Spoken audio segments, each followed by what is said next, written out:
امپاکس، مانکی پاکس، آبله میمون نامهای گوناگون یک بیماری است که روز 14 اوگوست سازمان جهانی تندرستی از خطر همهگیری آن هشدار داد و در دنیا وضع فلاکت‌آمیز اعلان کرد.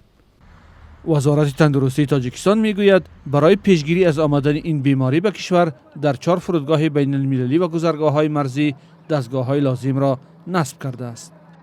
از سال 2022 اینجانب ما این معلومات را داریم و البته نقطه‌های سانیتاری و کرانتینی در گذرگاه‌های سرحدی دولتی مخصوصا در فرودگاه‌های بین‌المللی شهری که شما می‌دونید ما 4 فرودگاه بین‌المللی داریم و بیش از همه بسیار سفرها یعنی که هواپیماها توسط فرودگاه‌های بین‌المللی شهر دوشنبه و خوجند به سفرهای خارجی یعنی که به خارج کشور پرواز میکنند.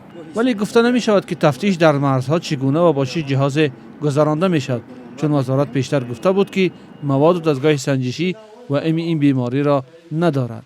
در سال 2024 بیش از 18,000 مورد تایید شده گرفتاری و نزدیک به 750 حادثه فوت ثبت شده است. مکان خروج دیگر باره این بیماری افریقای مرکزی و جنوبی است. در کشورهای اروپایی حالت گرفتاری در سوئیس ثبت شده است. از کشورهای آسیایی نزدیک به تاجیکستان، پاکستان هم ثبت شدن بیماری را تایید کرد.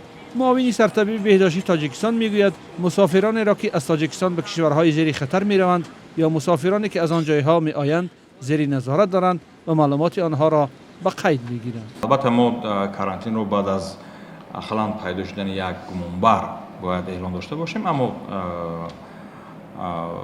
خوشبختانه تا حال یگان نفری که مثلا با تب بلند در فرودگاه پیدا شده است دریافت نکرده ایم. به هر حال اسباب‌ها اینکه دستگاه‌هایی که حرارت بدن را در فاصله معین کرده می‌توانند در فرودگاه‌های بین‌المللی نصب شدند. سازمان جهانی تندرستی میگوید آبله میمون بیماری است که از میمون‌ها خروج کرده است و سریاتی است و از انسان به انسان می‌گذرد، اما آن با فرق از ویروس کووید 19 توسط نفس یا هوا انتقال نیافته تنها با رسیدن پوست و با آب دهان می‌گذرد. همچنین خطر انتقال این بیماری از حیوان به انسان نیز وجود دارد. آبله میمون هرچند خیلی خطرناک دانسته می‌شود، اما تفاوت شونده است و وایه‌ها یا واکسین‌های ضد آن الکی ساخته شده‌اند.